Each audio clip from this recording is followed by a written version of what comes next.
Ne me quittez pas, il faut oublier, tout peut s'oublier, qui se fuit déjà, oublier le temps de la matinée et le temps perdu. J'ai coursé la terre, j'ai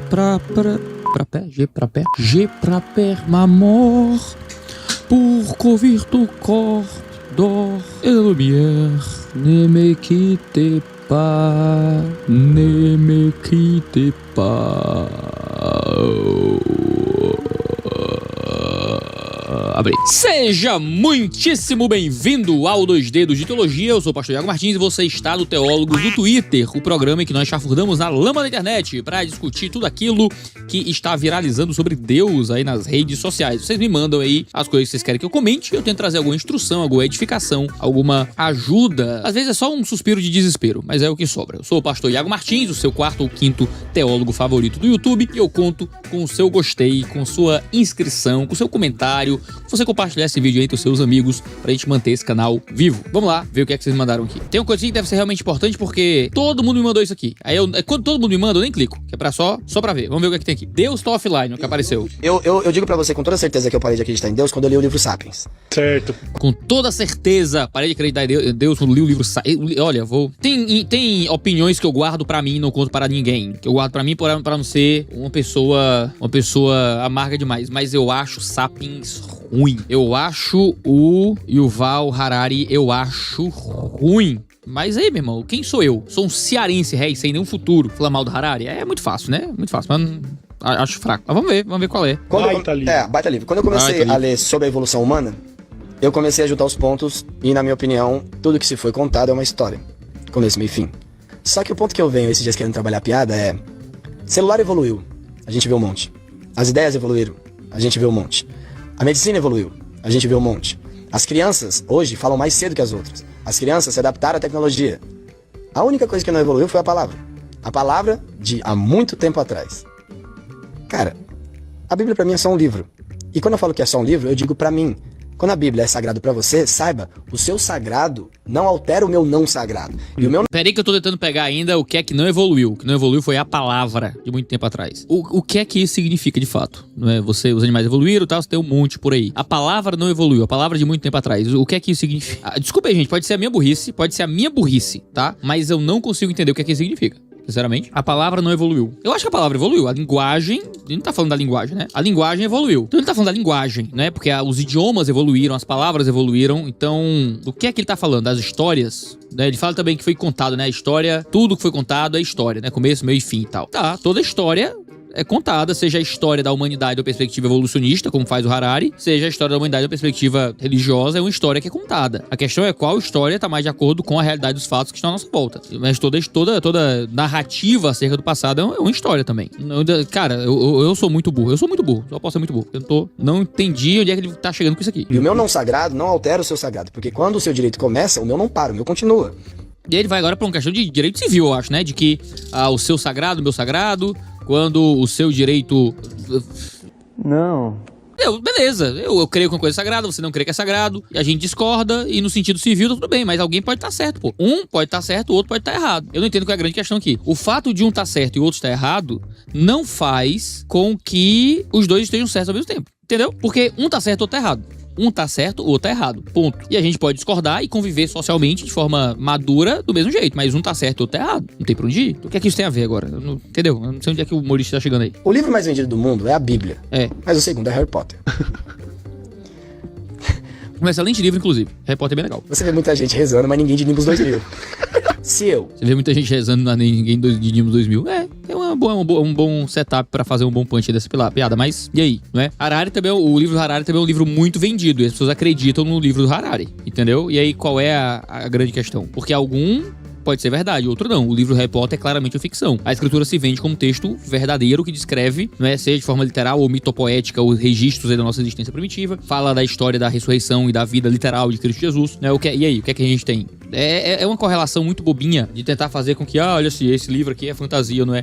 Beleza, o que tá escrito ali é factível ou não é? Porque é um livro de história. Por que você compara a Bíblia com Harry Potter e não compara a Bíblia com o livro do Harari, que também tenta montar uma história da humanidade? Já é um pressuposto que é estabelecido contra o livro. Pegasse uma criança que não tem nada na cabeça E ao invés de eu falar pra ela que Deus existe, se eu jogasse naquele buraco água pra virar um poço, e a água dissesse que Deus tem uma cicatriz na testa, óculos redondo, sacode uma varinha e quando fala lumos a luz acende, qual é a possibilidade dessa criança, sem referência do Deus popular, acreditar que Deus é Harry Potter? 100%, mano. 100%, porque você consome... Jogar água num poço. Jogar água num poço. O que é que tem a ver água no poço? E claro, se você falar isso, a criança ela pode acreditar porque ela é uma criança, certo? É uma criança. Mas à medida que ela for crescendo, ela vai perceber que aquele livro não é um livro confiável como uma fonte histórica. Quando você olha pra escritura, você tem uma coisa diferente. Você tem um livro que se vende como uma fonte histórica e que toda a informação que nós temos sobre o que está escrito ali é altamente confiável. Porque você tem testemunhas oculares de um fato que morreram declarando a verdade daquele fato que eles visualizaram com os próprios olhos. Então pra mim não faz nenhum sentido esse tipo de comparação, assim. É o ataque, é rasteiro, assim, é rasteiro e bobo, certo? Você consome religião e Deus desde que você não tem escolha pra decidir. E aí, quando você tem escolha pra decidir, as suas escolhas já foram feitas. Sim, gente, mas como assim? Quer dizer que agora ninguém pode largar a percepção sobre Deus quando cresce? Então, se você foi ensinado sobre Deus criança, acabou! Acabou! Aí, meu irmão, não existe mais nenhum ateu, né, no mundo. Não existe mais ateu no mundo. Gente, eita. Olha, já me mandaram um vídeo ruim, viu? Mas esse aqui tá de parabéns. Esse aqui, incrível. No tempo bíblico, se acontecesse um crime, a mulher não era testemunha de nada. Então, o que isso significa? Se um homem fosse pego, por exemplo, em adultério e a única testemunha desse crime fosse uma mulher, nada aconteceu. Por que eu tô te falando isso? Porque eu quero que você leia comigo João 20. Tá, é verdade, tá? Isso é um fato muito bem conhecido. Mulheres não eram aceitas como testemunhas em tribunal. Não eram aceitas. O que faz com que seja incrível que as mulheres sejam as primeiras testemunhas da ressurreição e que mulheres estejam recebendo o mandamento como parte da igreja de serem testemunhas de Cristo. Também o termo é martíria, que é usado em Atos capítulo 1, quando envia os discípulos como testemunhos. Martíria é um texto que posteriormente, só depois, vai ser tratado como uma referência a ser mártir, morrer por alguma coisa. Mas martíria tinha o sentido de ser um testemunho no tribunal. Por causa do martírio dos cristãos, a palavra foi reconceituada, não é, de que esse testemunho que eles davam da própria fé era a morte que eles tinham. Então, como morriam, testemunhavam. Aí o termo começou a ser transformado para a ideia de mártir mais modernamente. Isso aqui tá claramente correto. Então Jesus disse, Maria. E ela, voltando-se, disse, Rabone, que quer dizer mestre. É o encontro da primeira pessoa que viu Jesus, depois dele ter ressuscitado. Nada que Jesus fez foi sem motivo. Se isso aqui fosse mentira, se a Bíblia não fosse verdadeira, não teria sido. Uma coisa que me chama a atenção é essa blusa social, metade dentro, metade fora, porque isso dá um transtorno na minha cabecinha. Eu tenho minha cabecinha, eu não tenho muitas neurodivergências não, tá? Mas a minha cabecinha fica maluca. Minha mulher às vezes usa roupa assim, tá? Já vi minha mulher usar assim, uma dentro e uma fora. Me deixa maluco da cabeça, assim. Usa toda fora, usa todo dentro. Mas aí também eu não tenho estilo, vai confiar em mim. Vai confiar em mim pra falar alguma coisa sobre estilo de roupa, não é? Eu não entendo nada. Se não fosse a Insider me salvando, eu tava vestindo roupa, sei lá, de que até agora, né? Mas é isso, olha aqui. Olha que blusa bonita. Olha essa aqui, ó. Harley Core. É Insider, certo? E você pode usar a social da Insider, que mulheres, tem versão feminina da camiseta social da Insider, que dá pra você usar também, ó. Uma por dentro ou por fora, se você quiser ser moderno também. Se você quiser usar mais elegante, tem calça Director. Se você quiser simplesmente ser mais jovem e despojado, tem de tudo. A nossa querida Tech T-shirt, a queridinha, tem masculino e feminino, tem cropped pra você usar com sua cintura alta, tem roupa pra você usar, falar aqui na boca miudinha, no dia dos namorados. Você casado, você casada, dia dos namorados, você pode usar Insider, você pode dar Insider de presente no dia dos namorados, dá tempo de chegar na sua casa, tá? Iago, mas vou comprar de presente online. Já comprei roupa pra minha mulher na Insider, com meu dinheirinho, que não coube, errei o tamanho. Troquemos, e trocamos fácil. Envia de graça, vem outra roupa, rapidez, sem nenhum custo extra, você pode trocar a sua roupa, porque a Insider tem um pós-venda e um atendimento ao cliente excelente. E é a sua chance no dia dos namorados. Insider tem várias roupas com cores diferentes, com estilos diferentes. E usando o cupom TEOLOGIA agora no mês de junho, o cupom vai lhe dar 15% off. É a sua chance de trazer, ó, essas roupinhas maravilhosas da Insider pra sua vida. Você que não sabe se vestir, eu não sei me vestir, tá? Nunca soube me vestir. Vai no básico, vai no que não tem erro. Cortes, ó, roupas bem modeladas, bem cortadas. Eu gosto que, ó, essas Harley Core tem o tecido mais grosso. Vou até cobrir aqui meus braços aqui. Você que assiste os vídeos sabe por quê? Ele tá arranjando toda desculpa pra mostrar esse shape. Não. Mas tem esse tecido um pouco mais grosso, tem um toque assim mais elegante, né? Mais formal. Você tem a Tech T-shirt, tem um tecido um pouco mais fino, desamassa no seu corpo, é mais respirável. Você que é aqui do Ceará, que nem eu, tá numa cidade quente, tá no período aí suando muito, é a sua pedida. Aproveite, use o nosso cupom e aproveite o dia dos namorados pra deixar sua esposa, deixar seu marido feliz. Você não sabe o que dá pro seu marido? Tem aqueles vídeos, né? O que é equivalente a rosas para o meu marido? Uma Makita, um Maré Turbo ou então uma camiseta da Insider que não tem errada. Vai de Insider, link na descrição, cupom Teologia. Mas vamos continuar ouvindo aqui o que a irmã tá falando aqui. Não teria sido uma mulher que eles teriam escrito. Porque se fosse mentira, se isso aqui fosse uma historinha, uma fábula como a da Branca de Neve, eles não teriam escrito Maria. Isso aqui é um argumento apologético bem profundo, tá? Parece bobagem, mas não, certo? Vai dizer assim, como assim? Você... Calma, Mateus. Escute a moça de verdade aqui, que ela tá falando uma coisa muito séria. Muito séria. Se você tá criando uma narrativa mentirosa e você quer dar balizamento pra uma narrativa falsa, como é que você usaria como principal testemunha daquilo alguém que não era considerável nem testemunha no tribunal? Alguém que a sociedade considerava como incapaz de dar um relato confiável no tribunal. E é a primeira testemunha da ressurreição. Essa é uma história tão improvável e tão contracultural e tão feita pra dar errado que a sua existência já é uma improbabilidade. A sua permanência é uma impossibilidade. Ter sido uma história fabricada é uma ideia absurda e tola. Muito certo aqui o que ela tá dizendo. Eles teriam colocado que Pedro tinha visto. Eles nunca iam acreditar que uma mulher iria ter visto a ressurreição do Salvador. Mas como era verdade, eles escreveram isso. Esse é o Deus que a gente serve, mulheres. Que nos ama, que nos escolhe, que sabe de nós. E assim como Deus viu Agar, Deus auxiliou Esther, Deus escolheu Maria, Deus redimiu Raabe, Deus resgatou Gomer, Deus que amou Vitória. Deus que ama você. Ô, Glória. Muito bom.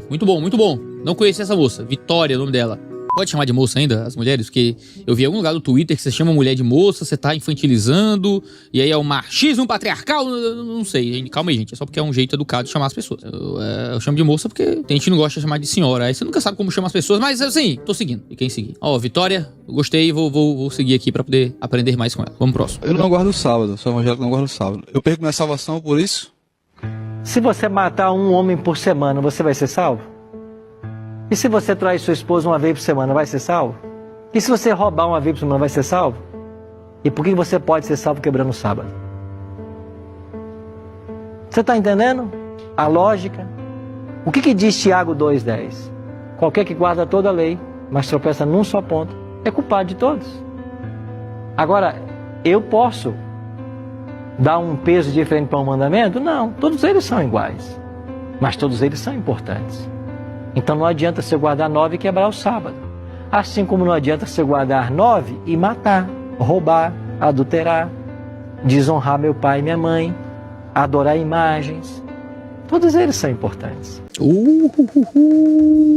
É isso aí, hein, adventistas. Cadê Intelectos Podcast? Salve os adventistas agora. Porque o negócio, olha, difícil, hein? Você vai pro inferno se não guardar o sábado. Gente, lembrando, tá? Nós não guardamos o sábado mais. O sábado, lembrando, sempre tô dessa ladainha, né? O sábado é uma lei mosaica. O sábado é da lei de Moisés. O sábado não é parte da nova aliança. Nós vivemos o sábado em Cristo Jesus, segundo Hebreus capítulo 4. Ele é o nosso descanso sabático.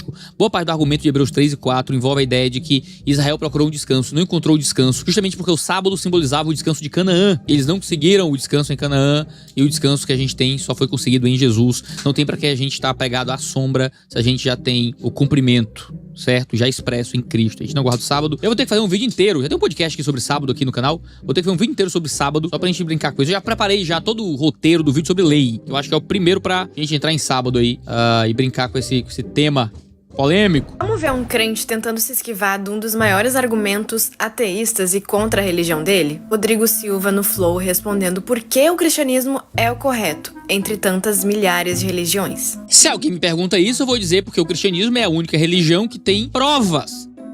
Tem um Deus que viveu e morreu. Tem um Cristo que viveu e ressuscitou, mostrando que era Deus e mostrando que realmente era sobre-humano, não é? Eu acho que o que faz o cristianismo ser diferente, não é? O que faz o cristianismo uma religião completamente diferente de toda e qualquer outra religião, é que o cristianismo tem um Cristo que realiza milagres, faz atos sobrenaturais, morre, ressuscita, há testemunhas oculares que caminharam com ele, trouxeram registros confiáveis sobre este fato e morreram registrando, morreram defendendo aquilo que registraram. Nenhuma outra religião tem algo desse tipo. Você tem tradições antigas, você tem alguém que falou alguma coisa, que se beneficiou muito disso. Nenhuma outra religião tem uma cruz vazia, um túmulo vazio, um homem ressurreto, testemunhas oculares que morreram defendendo aquilo que viram. E aí sempre tem o mesmo... Aí eu vou dizer um argumento muito de quem tem inteligência, mas que não, sabe, gente que passou no fim da fila da inteligência, vai dizer assim, ó. Ah, mas os muçulmanos também morrem, parte da fé deles. Mas não é questão de fé, não é se eu sou um cristão e morro por causa da minha fé, também não tem nenhum peso nesse sentido. Quem morreu foram as testemunhas oculares. E as testemunhas oculares morreram em nome daquilo que estão testemunhando ocularmente. Não é um mártir que morre por causa da sua fé. Porque Pedro, Paulo, sabe, os apóstolos não morreram por causa da fé. Eles morreram por causa daquilo que viram. E descreveram, registraram aquilo que viram. É bem diferente. Só o cristianismo tem isso, nem outra religião tem isso. Vamos ver aqui o que é que o Rodrigo Silva diz, como é que ela tenta, sei lá, criticar o Rodrigo Silva aqui. Por que eu falo que esse Deus é verdadeiro, não o Buda, qualquer... O Buda praticamente, ele foi tornado Deus, principalmente no budismo do antigo Ceilão. Mas o Buda nunca se proclamou Deus. Ah, bom. Então o seu Deus é o Deus correto porque ele disse que ele era Deus. Não, aqui é meio complicado. Pergunta assim, mocinha, desculpa aí, mocinha, mas ele tá argumentando que por que o cristianismo é verdadeiro? Ele tá primeiro, ele tá na primeira camada de argumento. Eu não vi o vídeo do Rodrigo Silva, então presumo que ele tá mostrando primeiro algumas religiões que nem se dizem divinas ou divinizantes ou que possuem figuras divinizadas. Só pra começar. Não é só porque Jesus disse que era Deus, é que ele disse que era Deus, ele fez atos sobrenaturais, ele morreu e ressuscitou e testemunhas oculares registraram isso em registros que chegam até nós de forma confiável e que eles atestaram com o próprio sangue aquilo que viram e ouviram. Tá? Essa é a grande questão. Entendi. Pois então, Jesus também foi endeusado, foi tornado Deus. Ai, mas ele disse que ele era Deus. Rodrigo?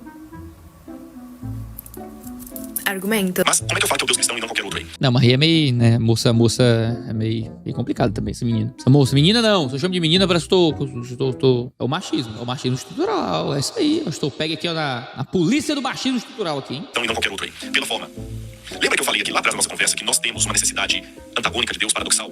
Porque ao mesmo tempo que eu preciso de um Deus todo-poderoso, que criou tudo, existe um lado relacional meu que é um Deus pequeno. E nenhuma religião do mundo, eu repito, nenhuma proposta religiosa do mundo apresenta uma visão de Deus que cubra o paradoxo da minha necessidade. De um Deus que seja ao mesmo tempo transcendente e imanente, infinito e pessoal. Nenhuma. Você tem outras religiões politeístas, que na verdade são apenas uma deificação do ser humano. Você vai colocando Deus e ele não te ama, ele faz trato com você. E é um Deus muito humano. A única proposta religiosa que apresenta um Deus que é ao mesmo tempo infinito e se fez carne é a Bíblia Sagrada. Será que ele percebeu? Tá, antes do contra-argumento dela. Eu tô vendo um corte do Rodrigo Silva, então eu não estou vendo todo. O Rodrigo Silva tá indo para um tipo de argumentação que é um caminho apologético diferente daquilo que muitas vezes o ateu racionalista quer. Um ateu racionalista quer a prova cabal de que o cristianismo tem um grau de alegação de factualidade e provas dessa factualidade maior do que outras religiões. E foi o que eu fiz no meu argumento aqui no começo. Geralmente eu começaria por aí. Eu começaria apresentando esse grau de factualidade, prova arqueológica, prova da ressurreição, dos testemunhos, dos manuscritos. Eu iria primeiro aí e depois eu mostraria a superioridade do cristianismo com relação às outras religiões. Rodrigo Silva pode ter feito isso. Eu não sei porque eu não vi o vídeo completo, é só o corte. Mas eu iria por esse caminho aqui. A partir do momento que ela pega apenas esse aspecto dele indo para esse segundo nível de argumentação, em que ele vai dizer por que é que o cristianismo é uma religião superior às outras religiões, não só no nível de factualidade, mas por ser uma religião melhor, basicamente esse é o argumento do Rodrigo Silva até aqui. O cristianismo é uma religião melhor porque ela tem características melhores do que outras religiões, também é um caminho apologético válido, mas talvez não seja aquilo que a cabeça racionalista ateísta está procurando neste cenário em particular de apologética. Por isso que a apologética muitas vezes ela tem que ser um todo contínuo, né? Ela não pode ser não existe um único ponto apologético, porque as pessoas estão procurando respostas diferentes e soluções diferentes para perguntas diferentes, né? Vamos ver como é que ela vai argumentar aqui contra o Rodriguinho. Percebeu que ele basicamente respondeu: Deus que eu creio é o certo porque eu quero, porque eu preciso que ele seja real, que eu preciso que ele seja assim? Não. O argumento do Rodrigo Silva é: o cristianismo tem uma resposta à natureza e aos anseios humanos superior à resposta de outras religiões. E nisso, o ponto inicial que foi posto é resolvido. Porque o cristianismo é certo e as outras não é? Ele está explicando que em termos de qualidade de expressão da pessoa divina, o cristianismo é muito mais complexo e satisfaz a necessidade humana de forma muito mais poderosa. E aí, em termos de comparação entre religiões, o Rodrigo Silva está fazendo um trabalho muito correto. Em vários formatos. Eu tenho uma garrafinha de água, eu tenho uma garrafinha de refrigerante, ninguém vai saber qual é, e eu tenho a do gel aqui. Eu tenho um buraco na mesa. Você pergunta assim, qual das garrafas preenche esse buraco? É simples. É só olhar o formato do buraco. E eu sei qual. Então, quando eu olho dentro da psique humana, qual a forma de Deus que eu sou carente?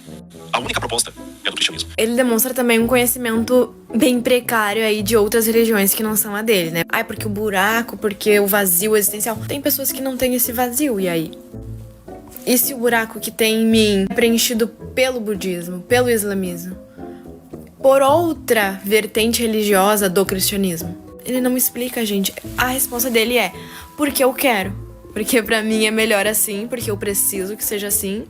E é isso. Não é exatamente isso que ele tá argumentando, tá? Mas eu entendo o ponto dela, porque realmente há uma razão no que ela tá dizendo aqui, a partir do momento que ela tenta pegar esse aspecto mais subjetivo da apologética que tá sendo expresso pelo Rodrigo Silva aqui. Mas, de novo, essa não é toda a apologética do Rodrigo Silva. Então, assim, se você for lidar com a parte mais subjetiva desta apologética, aí tudo bem. Aí existe um risco da apologética subjetiva. Por isso que o William Lane Craig, quando ele dá aqueles 5 argumentos sobre a existência de Deus, o aspecto subjetivo é o último.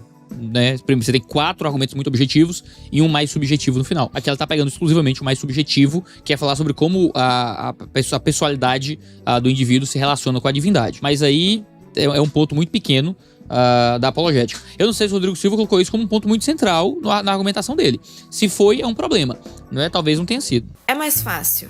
Uma religião entre milhares está certa, correta, e que seja uma das vertentes, uma das diversas vertentes do cristianismo, ou todas elas estarem erradas? O que é mais provável, Rodrigo Silva? Depende. O que vai dizer que é mais provável é a relação que nós temos com os fatos e com os dados à nossa disposição. Os dados à nossa disposição vai mostrar que o cristianismo é a religião que expressa a verdade da revelação divina. E aí, qual vertente? Aí, em termos de vertente, isso é muito pequeno, extremamente pequeno. Porque todas as versões do cristianismo apresentam basicamente o mesmo formato, com algumas variações de percepção sobre a pessoa de Cristo, a pessoa de Deus e o caminho para a salvação, de forma geral. Isso aí é uma questão um pouco mais, com exceção da galera mais maluca, né, de seita e coisa assim, a apresentação da existência de Cristo, da ressurreição dele, é basicamente a mesma coisa. Lá, eu acho que seria tão mais bonito falar assim, não, é a minha fé e deu, porque, cara, não tem como, sabe, não tem como, de verdade, tipo assim, tu pode ter a fé, mas, tipo, não tenta tirar da axila, tirar do sovaco coisa que não se sustenta. Porque o cristianismo é melhor, é o único correto, porque Deus encaixa melhor no que eu acho que Deus deveria ser. Não, é isso que ele tá dizendo, né? Ele tá dizendo que se encaixa melhor no anseio humano primordial e geral. É o argumento do C.S. Lewis, né? No Mere Christianity. Ele vai argumentar que nós temos desejos e vontades dentro de nós que não encontram nenhuma correspondência de satisfação na existência. Então, assim, existe o desejo sexual, existe o sexo. Existe a fome, existe a comida. Existe a sede, existe a água. Existe nos seres humanos uma vontade, uma necessidade, uma busca transcendental por algo que não tá aqui. Então, qual é a melhor explicação pra isso? É que existe um mundo pra além daqui. Eu acho o argumento profundamente elegante, que ela, infelizmente, é só dizer que é do sovaco. Ela tem que ter um argumento um pouco melhor do que esse. Deus recupere o pirula. Preciso de vídeos melhores pra reagir. Dons espirituais não dão testemunho de que você é ovelha. Ele disse, eu não conheço, nunca vos conheci. Mas ele disse, eu conheço as minhas ovelhas. Se ele nunca conheceu esses canela de fogo, é porque esses canela de fogo não eram. Você tá me entendendo? Jesus vem, garota. E ele não vai levar canela de fogo, não. Ele vai levar as ovelhas. Tome, Mateus 7 diz isso aí mesmo. Vai um monte de gente que expressa dons espirituais direto pro inferno, certo? Direto pro inferno. Então, tá aí, importante. Eu ouvi muito isso na Assembleia de Deus, quando eu era da Assembleia de Deus, de que a expressão pública de dons espirituais não era uma garantia de salvação pra seu ninguém, E não tem missão mais profunda. Porque Deus amou o mundo que deu o seu único filho para ser o quê? Missionário. Quando você lê Atos 7, Atos 8, Atos 9, perseguição. Lá em Atos 8 começa assim. Manda a perseguição para dispersar teu povo. Que esse negócio de povo, cara. Não cumpre a grande comissão. Os templos aí, onde já tem. Não! O Oswald Smith, já ouviu falar dele? Não. Paixão pelas Almas, um dos primeiros livros que eu li na minha vida, viu? Eu terminei de falar. E ele dizia o seguinte: por que eu vou pregar 2 vezes num lugar quando tem outros que nunca ouviram uma? Por que o Filho de Deus não veio ainda? Porque ainda não cumpriu a grande comissão. Vamos te dar uma pausa aqui, porque tem muita coisa boa aqui, não é? Primeiro, Paixão pelas Almas, eu li há muito tempo. Não lembro se é um bom livro, mas lembro do efeito que causou em mim. Foi um efeito muito bom. Então, assim, só pra ninguém vier... O Iago indicou um livro aqui, tem um erro aqui na página 12. Eu não lembro, tá? Li o começo da minha fé. Mas foi um livro muito impactante pra mim. Muito positivamente impactante. Paixão pelas Almas, do Oswald Smith. Tem essa ideia muito forte, não é? De que por que eu vou pregar 2 vezes no mesmo lugar se tem muito lugar que ninguém nunca pregou? Bom, posso explicar por quê. Porque esse é literalmente meu trabalho. Porque a grande comissão não é apenas batizar, é também ensinar. Então, quando a grande comissão se manifesta, é o texto da minha vida, né? Isso aí esteja decorado, né? Jesus aproximando-se, falou-lhes dizendo, toda autoridade me foi dada no céu e na terra, ide, portanto, e fazei discípulos de todas as nações. Beleza, vamos fazer discípulos de todas as nações. Como? Tem 2 verbos pós-postos aí, o verbo principal. Batizando Em nome do Pai, do Filho e do Espírito Santo. Então, é pegando gente que é descrente e tornando crente. Ensinando-os a guardar todas as coisas que vos tenho ordenado. Então, é pegando crente e confirmando na fé. Então, é evangelismo e discipulado. Então, é trazer pra fé e manter na fé. Então, por que pregar 2 vezes? Se tem lugares que ninguém nunca pregou? É porque a gente tem que manter o ensino da obediência. Então, tem que continuar pregando 2 vezes. Agora, isso não significa que pregar pra quem nunca ouviu não é urgente e absolutamente importante. Então, as igrejas precisam estar profundamente relacionadas com essa pregação do evangelho onde ele ainda nunca chegou. Isso é fundamental, tá? Muito importante. E por que Jesus não voltou ainda? Porque não cumpriu a grande comissão? Isso é Epístola de Pedro, tá certíssimo. O evangelho tem que chegar a mais gente. Jesus retarda a sua vinda para que o evangelho alcance mais pessoas. Excelente. Bênção. Tiraram C da grande comissão. Como é que fica? A grande omissão. É um livro muito famoso do Dallas Willard, The Great Omission. Muito bom esse livro, inclusive. De novo, li há muito tempo, então assim... Mas ele aqui, eu descobri que o Dallas Willard, na verdade... Entendeu? Aí vocês também não vão ser chatos, não. Tem galera que é chata nesse ponto aí. Mas muito bom, Dallas Willard manda muito bem. Infelizmente. Então, o tempo que eu tenho, quantos anos a mais? Não sei. Só tenho hoje. Amanhã não sei. A Escritura disse, hoje ouvirem a sua voz, endurece o coração. A quem enviarei? Bem. Quem há de ir por mim? É a pergunta. Qual é a resposta do profeta? Eis-me aqui, Senhor. Envia-me a mim. Mas tem a resposta só. Eu vos falei, pescadores de homens. É a chamada. A vocação celestial é essa. Assim como o Pai me enviou, eu também vos envio. E eu vos envio como ovelhas ao meio de lobos. Como foi que ele foi enviado? Como a ovelha muda perante os seus tosqueadores, ele não abriu a sua boca. Realizou o que Deus mandou, o Pai mandou fazer. Eu paro aqui, senão eu não como milho. Que coisa linda, cara. Que coisa linda. Poxa, nossa, coisa linda. Cara, quem nasceu em lar cristão tem uma bênção, viu? Eu não nasci em lar cristão, não nasci em lugar com vó evangélica, né? Diferente da minha esposa. Minha esposa cresceu, as brincadeiras quando ela era criança com o pai dela era cantar os hinos da harpa cristã, né? Eu não tive essa oportunidade. E, cara, você tem mãe crente, pai crente, valorize, assim, porque é um presente de Deus, cara. Você poder crescer, né? Ouvindo essas histórias, sendo motivado a... Gente, eu quero fazer essa tradição. Temos que começar essa tradição aí, viu? Time, vamos ver essa tradição aí. Vamos tentar terminar os vídeos com coisas felizes. Com coisas felizes. Porque aí a gente termina o vídeo alegre, com o coração cheio de graça. Cheio de graça, tá bom? Vamos tornar aqui, que aí a gente termina feliz. Poxa, coisa linda. Tem vídeo aqui todo dia. Tem vídeo aqui todo dia aqui. Então, se inscreve aí no canal, assina as notificações, vai lá aproveitar o cupom da Insider, vai pregar o evangelho, tá bom? Cheiro no seu cangote e até a próxima.